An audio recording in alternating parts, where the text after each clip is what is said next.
It's the real news. I'm Aaron Mate. The Russian government has begun what it calls its retaliation for the U.S. forcing the Russian state network RT America to register as a foreign agent. On Wednesday, the Russian parliament passed a measure that requires all mass media outlets in Russia that receive overseas funding to register as foreign agents. This comes days after RT America complied with a U.S. demand to register as a foreign agent under the threat of arrest and the seizure of its assets. The new Russian measure could take effect as soon as next week. Well, my next guest says we're witnessing an unnecessary escalation in the new Cold War between the U.S. and Russia. Katrina Heuvel is editor and publisher of The Nation, where her latest piece is called Registering the Cable Channel RT as a Foreign Agent is a Threat to Press Freedom. Katrina, welcome. Let's start actually in Russia with this move yesterday. In response to RT America being forced to register in the US, the parliament passing a measure that will apply essentially to any foreign outlet. Your thoughts on what's just taken place there and what they call a retaliation to the US move? Well, Aaron, I mean, it's part of this sort of tit for tat escalation in the new Cold War, which we've witnessed metastasize over the last 2 years or so. It's not a shock. This was understood that there would be retaliation. It's very broad, it's very wide. There is some understanding that it may be narrowed before it moves forward, but it's retaliation for what originated in this country in this past week, which has been in the works for weeks. What's truly troubling, Aaron, is that this is part of a broader campaign by political figures, think tanks, media organizations to brand views that are discordant with the established narrative regarding Russiagate as Russian disinformation.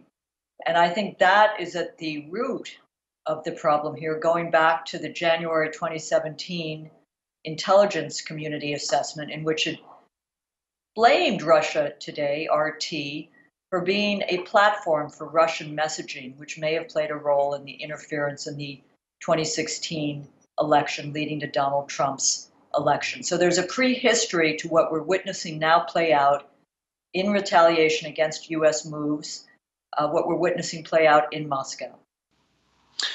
What's striking to me, Katrina, is that January 2017 report that you mentioned, that yes, RT's coverage of Trump gets some mention, but far more attention, far more pages in that report are devoted to RT's coverage that has nothing to do with the 2016 election. Absolutely. So they fault RT for covering Occupy Wall Street, for example.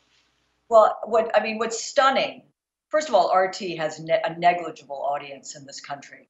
It's not even ranked in the Nielsen ratings, as your good article in The Nation, posted today at thenation.com, mentions. But what the intelligence community assessment, the addendum to the main report, fixed on was that RT gave space for third-party political debates, its coverage of Occupy, its coverage of anti-fracking activity. I mean, these are all views that, the nation seeking a robust political debate supports third-party debates, is anti-fracking. It's striking, it's worth noting for your viewers that in 2012, RT was nominated for an Emmy for its coverage of Occupy. He was nominated in 2010 for an Emmy for its coverage of President Obama's trip to Russia. So I think one needs to step back and look hard at what's happened in the broader Russiagate phenomenon to understand what we're witnessing in this past week, the branding of RT as a foreign agent, the retaliation in Moscow. It is a continuum of Russiagate, which has many tentacles and is now threatening press freedom. Now, I wrote, and you've written as well, about what's striking and troubling is that almost no media organizations, including progressive ones, have protested this registration of RT. You don't have to agree with RT's views. You can understand state-funded television and what it is. But at the same time, should the government be deciding what is journalism and what is propaganda? And where does it end? What kind of precedent does it set?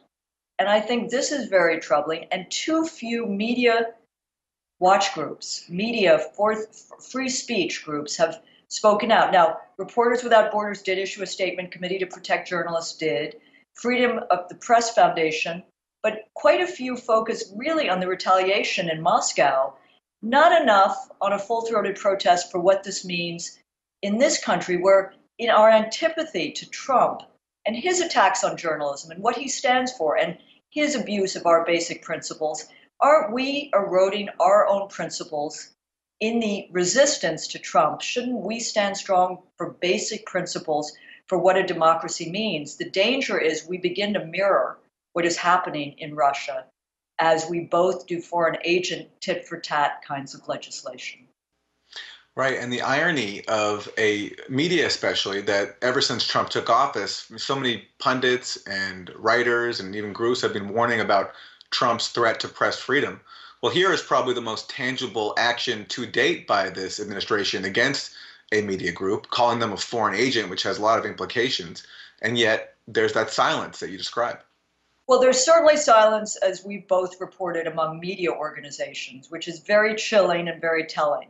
We've seen a little life in the body politic among free speech, First Amendment groups, but not sufficient to the scale. I mean, listen, I believe we are at our best as a democracy when we have this robust debate.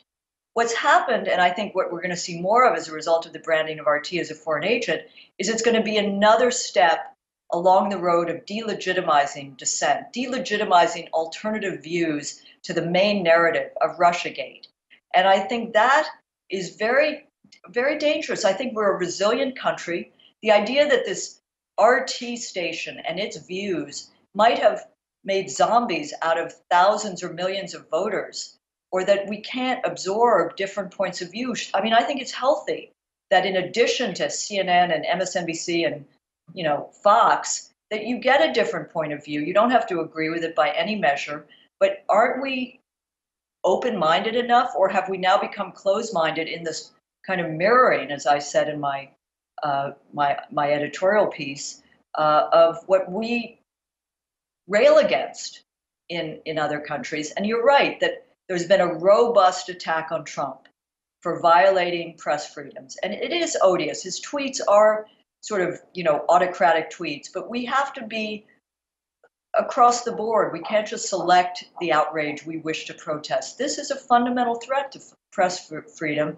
And I've been pretty horrified. My Twitter feed, which many advise me to stay off of, the name calling that goes on when you stand up for what I believe are basic principles that the nation has stood for, and that, in a democracy, one, as a journalist, as an editor, someone who cares about First Amendment press freedoms, should stand for. We'll leave it there. Katrina vanden Heuvel, editor and publisher of The Nation magazine. Her latest piece for The Nation is called Registering the Cable Channel RT as a Foreign Agent is a Threat to Press Freedom. Katrina, thank you. Thank you. And thank you for joining us on The Real News.